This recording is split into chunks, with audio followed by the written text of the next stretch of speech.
Hey guys, welcome to my YouTube channel. আমি দেবপ্রেম বিপ্লব। তোমরা কেমন আছো? আশা করি সবাই ভালো আছো। আমি যে জিনিসটা নিয়ে কথা বলতে যাচ্ছি সেটা হচ্ছে, তোমরা থাম্বনেল দেখে অলরেডি বুঝতে পেরেছো আমি কী নিয়ে কথা বলছি। তো ফাইনালি আমি যেটা বলবো সেটা বাস্তবে যেভাবে আমি নিউজ দেখছি আর যেভাবে জিনিসগুলো ঘটছে সেটাই বলছি আমি।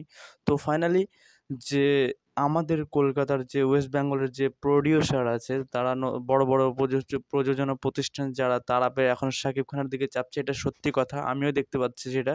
তো এটা আমাদের মানে কতটা ইফেক্ট পড়বে সেটা আমাদের ইন্ডাস্ট্রিতে, আমি সেটা বলছি তোমাদেরকে। আর কি বলবো, আর বড় বড় গর্দভরা যদি না বুঝতে পারে সেটা তো মানে বলার ব্যাপার না। মানে এরা বিজনেস করতে আসছে, মানে তার ছাড়া কোনো কিছুই না। মানে ইন্ডাস্ট্রি আমাদের গ্রো হবে সেটা কোনো ইয়ে না, মানে যেখানে টাকা হবে সেখানে যাবে। ও যদি বাংলাদেশের ওখানে যদি প্রযোজনা প্রতিষ্ঠান করে আর ওখানে যে মানে একসাথে যদি ওখানে যে সিনেমা তৈরি হয় শাকিব খানের সিনেমায়, তো শাকিব খান তো অলরেডি বড় হবে, সেটা তো কোনো ইয়ে না, কিন্তু ওদের ইন্ডাস্ট্রি বড় হবে। কিন্তু আমাদের কলকাতার ইন্ডাস্ট্রি এইভাবেই থেকে যাবে, কারণ ওরা যেভাবে দেখছে টাকা লগ্নি করে এখানে সেই টাকা ওরা উঠাতে পারছে না আমাদের ওয়েস্ট বেঙ্গলে। দেবজিৎদের দ্বারা হচ্ছে না, সেই জন্য ওকে দেওয়া হচ্ছে, কারণ ওখানে কিছু আবালচোদা শাকিব খানের ফ্যান ট্যান আছে, মানে যেই ধরনের একটা সিনেমা হোক ও দেখে নেবে সেরকম একটা ব্যাপার। মানে ওরা বলে না যে মানে ভাজা মাছ উল্টো খেতে জানে না, মানে যেইভাবে ভাজা আছে ওইভাবেই খাবে সেরকম একটা ব্যাপার। তো আমি কিছু আবালচোদা ফ্যানের কথাই বলবো, শাকিব খানের ফ্যানগুলো, ওদের কথাই বলবো। ভাই, তাদেরও কোনো দোষ নাই। দোষ আছে আমাদের কলকাতার প্রডিউসাররা। দেখো, শাকিব খানের সিনেমা আমাদের কলকাতায় যখন ইচ্ছে তখন রিলিজ করতে পারে। এখানে কোনো আমাদের ভারতে কোনো কিছু মানে বাধা, সেন্সর বোর্ডে কোনো কিছু প্রবলেম নাই। কিন্তু আমাদের যখন ইন্ডিয়ার সিনেমাগুলো যদি ওখানে যায়, তো আমাদের এখানে সিনেমাগুলো ওখানে ছাড়পত্র ঠিক করে পায় না, ঠিক করে ওখানে রিলিজ হয় না। আর গ্যারান্টি করে বলে দিচ্ছি যে শাকিব খানের যে গুণ আছে, খালি দেখতে সুন্দর হলেই তো হবে না। দেখতে শুনতে তো অনেকজন লোক আছে, তাহলে তারা কই হচ্ছে সেরকম ধরনের সিনেমা আর্টিস্ট সেরকম। কিন্তু দেখো, দেখা সুন্দর নিয়ে সেটা বড় কথা না, বড় কথা হচ্ছে তার কাজে গুণ দেখাতে হবে। আর আমাদের দেবজিতের মধ্যে যে গুণ আছে কিনা, সেই গুণ যদি ওখানে বললাম না, সময় মতো যদি সিনেমা যদি রিলিজ দেওয়া যায়, তো অবশ্যই গ্যারান্টি করে বলে দিচ্ছি যে ওখানে যতটা ফ্যান ফলোয়ার আছে, এমনিতে তো সিনেমা রিলিজ হয় না, টেলিভিশনে খুব দেখে, তো সেই হিসেবে ওদের ফ্যান ফলোয়ার হিউজ হিউজ বলার মতো না। আর শাকিব খানের এখানে ফ্যান ফলোয়ার আছে কিন্তু সেইভাবে নয়, গ্যারান্টি করে বলে দিচ্ছি। আর এখানে আমাদের এখানে শাকিব খান যে বড় স্টার ওটা বলে এখানে চলবে, এখানে কোনো সেরকম নয়। এখানে হচ্ছে বড় বড় সিনেমা আমাদের যেটা বাংলা ইন্ডাস্ট্রির মধ্যে তৈরি হয়, সেই সিনেমাগুলো হিট হয় না, খুব কম সম্ভাবনাতে হিট হয়। মানে এখানে কন্টেন্টের জোর থাকা দরকার।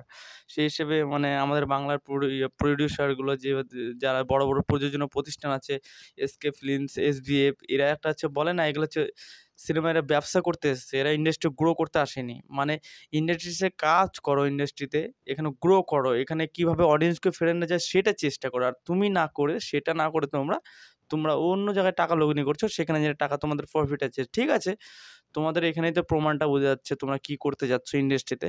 আর দেবজিৎ, অঙ্কুশ, এরা কি করতে যাচ্ছে সেটা আমরা বুঝতে পারছি। একমাত্র এরাই টিকে থাকবে এই ইন্ডাস্ট্রিতে, তার চেয়ে কেউ টিকে থাকতে পারবে না। হ্যাঁ, বাংলাদেশ শাকিব খান টিকে থাকতে পারবে, কিন্তু আমাদের কলকাতায় ও টিকে থাকতে পারবে না। এক কথা বলে, দেবজিৎ এখানে ফ্যান ফলোয়ার্স আলাদা। এখানে আমাদের বলিউড এবং সাউথের জন্যে এখানে আমাদের বাংলা মুভিতে কিছু ইফেক্ট পড়ে। আর তোমাদের ওখানে বাংলাদেশে মানে সেই হিসেবে মানে সিনেমা রিলিজ হয় না, সেই জন্য অতটা ইফেক্ট পড়ে না। আমি এটাই চাইবো যে আমাদের কলকাতার অডিয়েন্স যারা দেবজিতের ফ্যান আছে অলরেডি, তোমাদের একটাই রিকোয়েস্ট যে তোমরা প্লিজ সবসময় যে কোনো নিউজ তোমরা মানে ভিউজ বেশি করো। মানে যেরকম শাকিব খানের ফ্যান বলে না, যে কোনো ওর গান আসুক আর যে আসুক, সিনেমা আসুক, প্রচুর হিট করিয়ে দেয় ওরা। কিন্তু আমাদের ওয়েস্ট বেঙ্গল সেটা আলাদা, কিছু হিট হয়তো, কিছু হিট হয় না। তো আমাদের মধ্যে বলে না, শাকিব খানের ফ্যান একটাই হয়ে গেছে, মানে একটা নায়কেরই ফ্যান অল দেশে হয়ে গেছে। কিন্তু আমাদের এই ইন্ডিয়া ওয়েস্ট বেঙ্গল যেটা, এখানে মানে দর্শক ভাগ হয়ে গেছে। দেব ফ্যান যদি 50% হয়, জিৎ ফ্যান 60%, এদিকে প্রসেনজিতের ফ্যান যদি 30% হয়, মানে অনেক ধরনের, মানে অনেক সব অডিয়েন্স একবারে যায় না। যদি একভাবে যদি যায় না, ব্লাস হবে, ব্লাস যাকে বলে। তো আমি এটাই চাইবো যে আমাদের ইন্ডিয়ার নায়কদের জন্য, আমাদের ইন্ডিয়ার প্রযোজনা প্রতিষ্ঠানদেরকে এটাই কথা বলবো যে তোমরা বাইরের দেশে টাকা লগ্নি না করে আমাদের এদিকে দেশের দেবজিৎ, অঙ্কুশ, এদের পিছনে টাকা লগ্নি করো, বড় সিনেমা বানাও, বড় ভালো কন্টেন্টের বানাও। অবশ্যই গ্যারান্টি বলছি, আমাদের ওয়েস্ট বেঙ্গলের মানে পাবলিক হলে ফিরবে। আর দেবদা অলরেডি পাবলিক এখানে ফেরাচ্ছে হলে, তো আমি তো অনেক খুশি। তো দেখি ওরা কি করে, ব্যবসা করতে আসছে তো ওরা ব্যবসাই করুক ওরা। আর যখন ঠিক দেখবে দেবজিৎ, অঙ্কুশ এরা তখন এই মার্কেটটা ধরে নিবে শখ, যখন না কমার্শিয়াল সিনেমা হিট হচ্ছে এখানে, তখন ওরাও দৌড় দিয়ে চলে আসবে এদের পিছনে। তো দেখছি, আর গ্যারান্টি করে বলেছি বাংলাদেশে যদি আমাদের দেবজিতের সিনেমা যদি ঠিক সময়ে ঠিকভাবে যদি রিলিজ করা হয় না, গ্যারান্টি বলে দিচ্ছি হিটে হিট দিবে ওরা। কারণ বাংলাদেশের দর্শক হচ্ছে বোকাচোদা।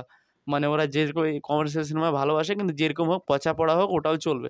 এই ধরনের একটা নিতে জানে। তো আমাকে কিছু মনে করবে না, আমি অলরেডি দেব ফ্যান, বুঝলা? তো কে কিরকম কমেন্ট করবা করো, যে যেরকম গালাগালি করবা তো করো, অসুবিধা নেই। তো ভালো থাকবা, টাটা টেক কেয়ার। আমার চ্যানেল যদি নতুন হয়ে থাকো প্লিজ সাবস্ক্রাইব করবে। তো ভালো থাকবা।